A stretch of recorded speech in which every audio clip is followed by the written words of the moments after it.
What is up, YouTube? I remember I said I would break down a couple of differences between the Springfield Hellcat and the Sig p365x. So that's what I'm going to do right now. Not which gun is better, because they both good guns. I own them both. I have no dog in the fight. It's just my opinion, things that I like and things that I don't like. I'm not going to break out a bunch of specs. I'm not going to pull out the cases that they came in. I'm just going to quickly try and run down a couple of things that interest me, that was important to me rather, and might be important to you. We'll start off with the Hellcat since I had it first and the longest. I've been carrying this gun for 3 years. I think the California compliant variant has 10 round magazines, two 10 round mags, but in the free states you get an 11 round, a 13 round mag. The 11 round magazine, this one comes with the pinky extension. The pinky extension don't offer any extra capacity, but it does have a pinky extension on it. Okay. You can also get 15 round mags. They don't come with the gun. You have to order it. Maybe in a package. Springfield run a lot of packages, but it's a 15 round mag available for it, as well as a 17 round mag. But out of the gate, that's what you get. And here's your 13 rounder.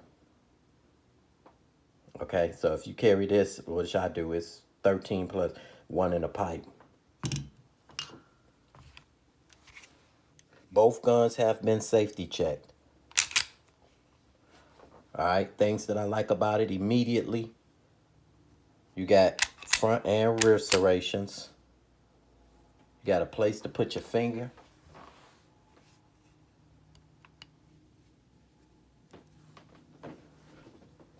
Now, the trigger, I just showed you that the gun was empty. The trigger is plastic. The trigger blade is plastic too, but it's kind of sharp when it comes to me, okay? I've been carrying this gun for 3 years. You can see it's got a little holster wear on it because of that. I've been rotating it between my shield, and that's because of this trigger. All right, here's the trigger pull.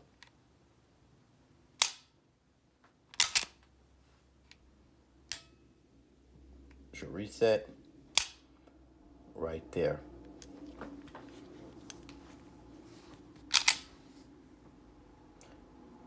U-notch rear tritium front sight with a luminescent green luminescent ring around it. If it focus or not. What people don't know is you can actually, you could put a light on that ring and it'll glow. I got a aftermarket barrel in it. Not because anything was wrong with the original barrel, which is black. It's just I thought this one looked a little better. You can see it's getting a little wear on it also. That's for me shooting it.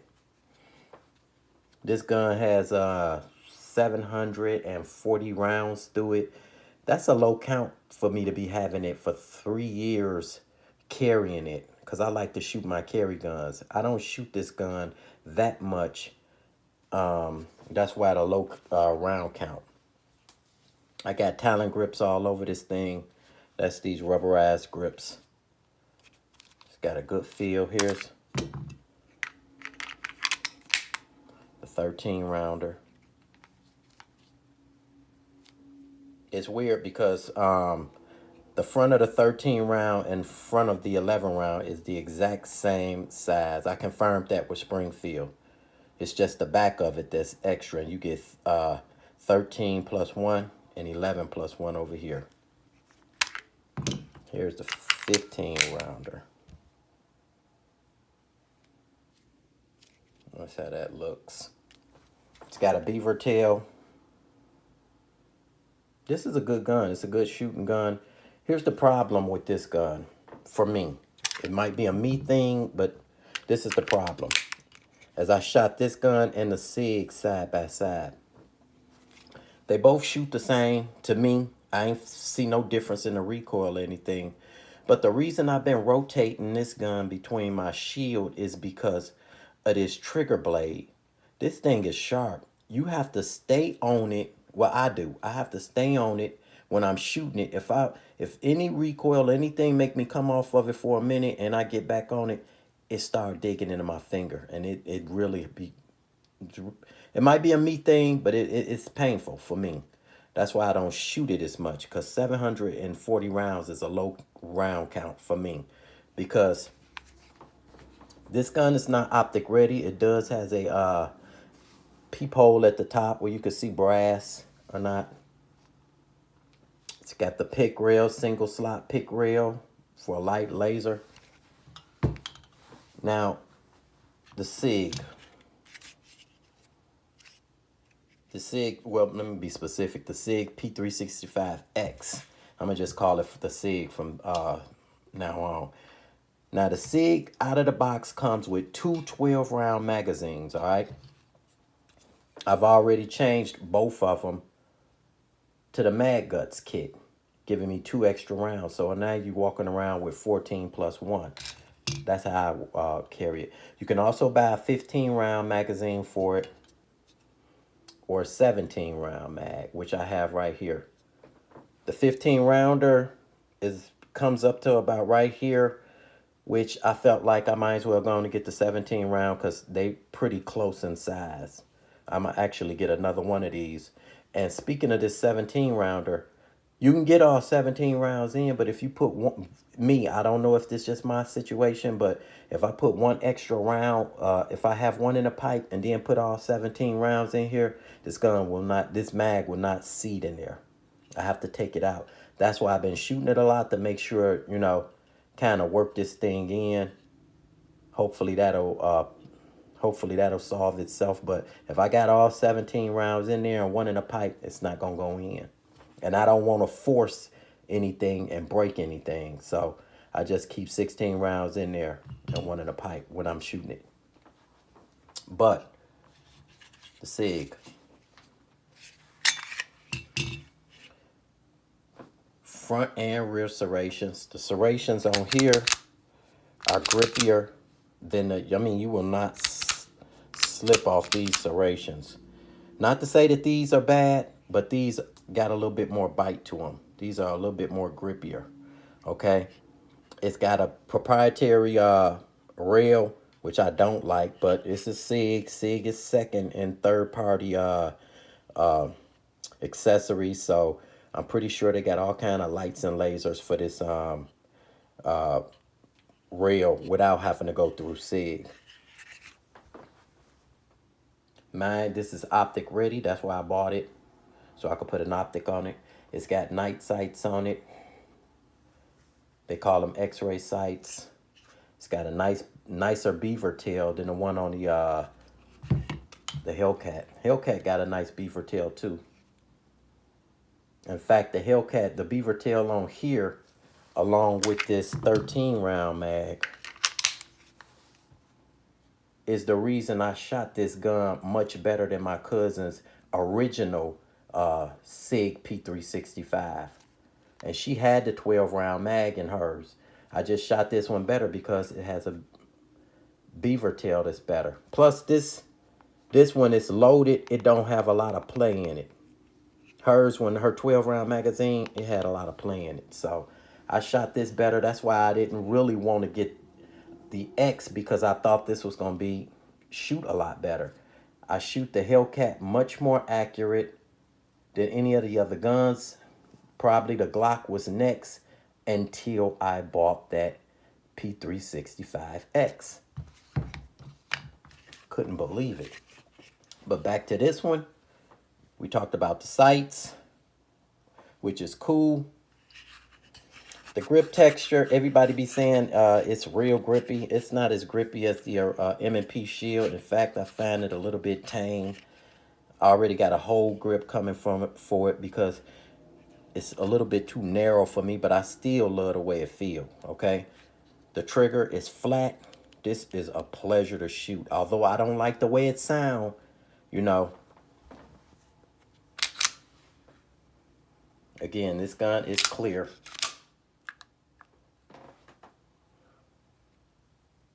the sound.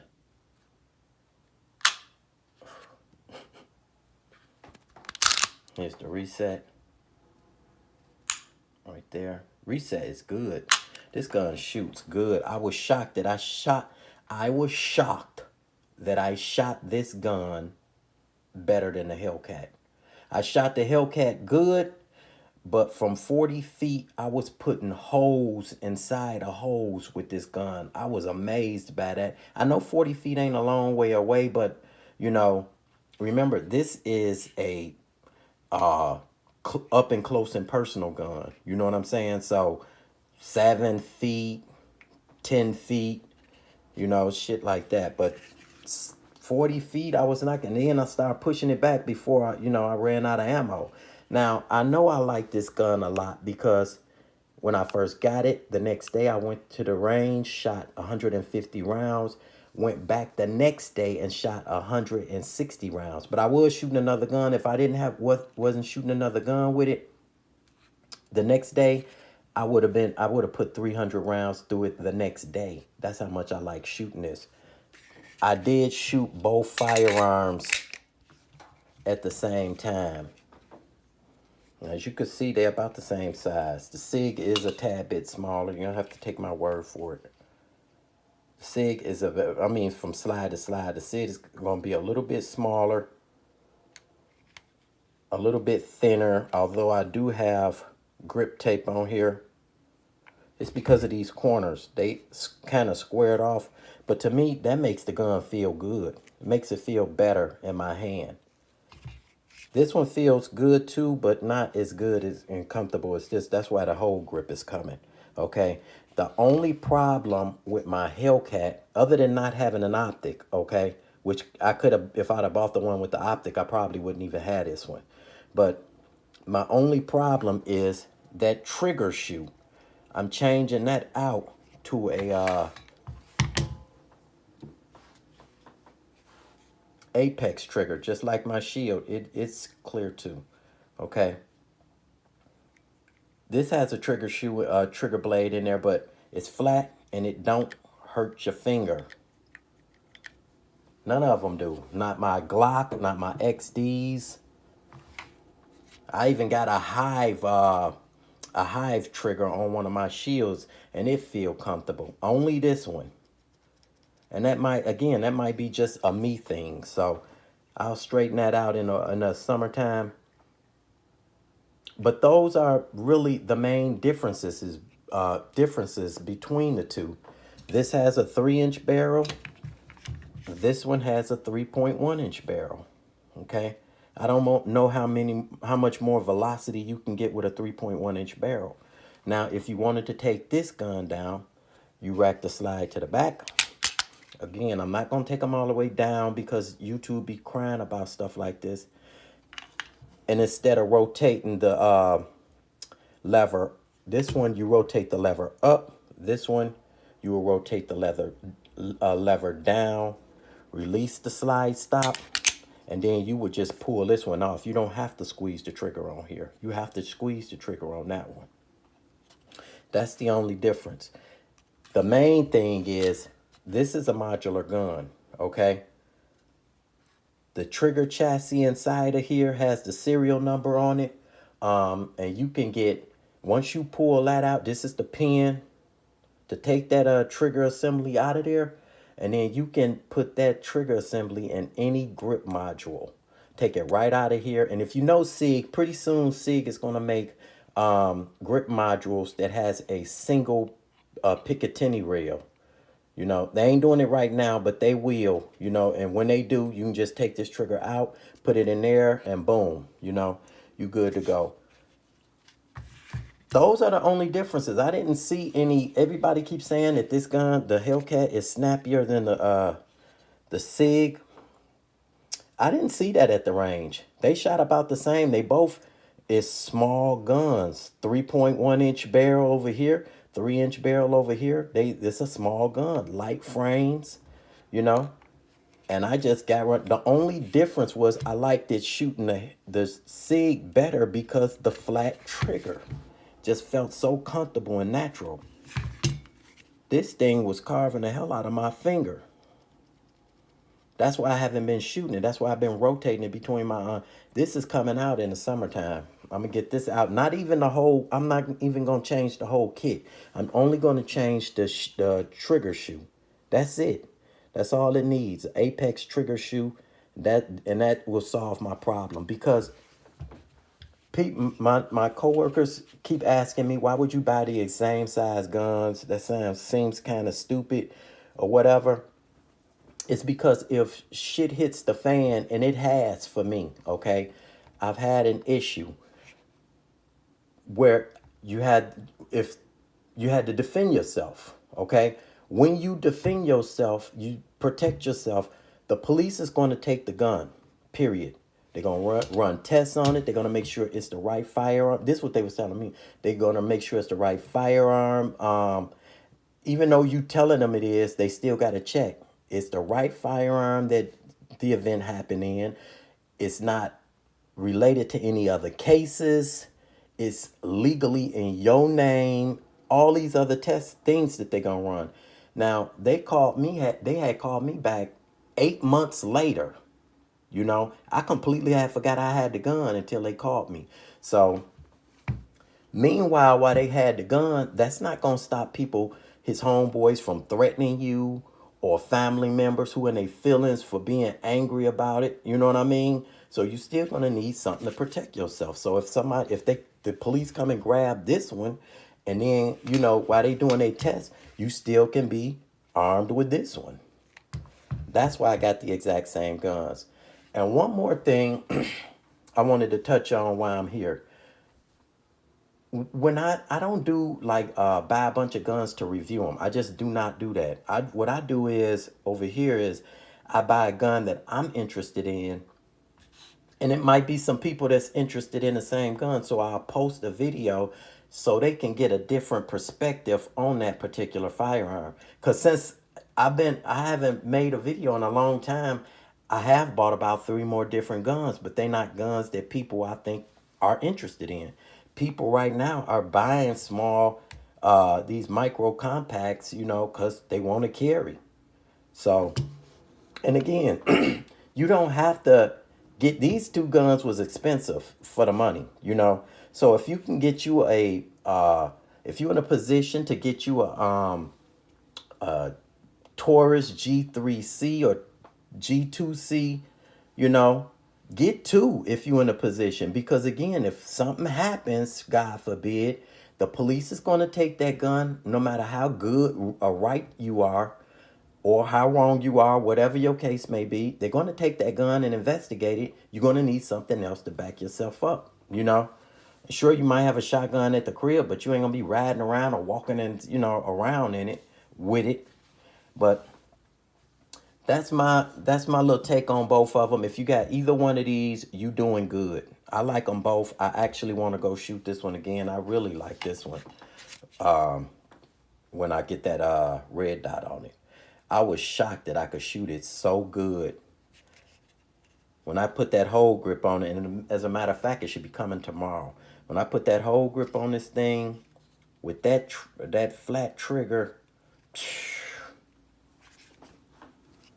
So that's all I wanted to say about that. If I missed anything, my bad. I'll try and get to it later. But as you can see, this got a nice beaver tail on it. That matters.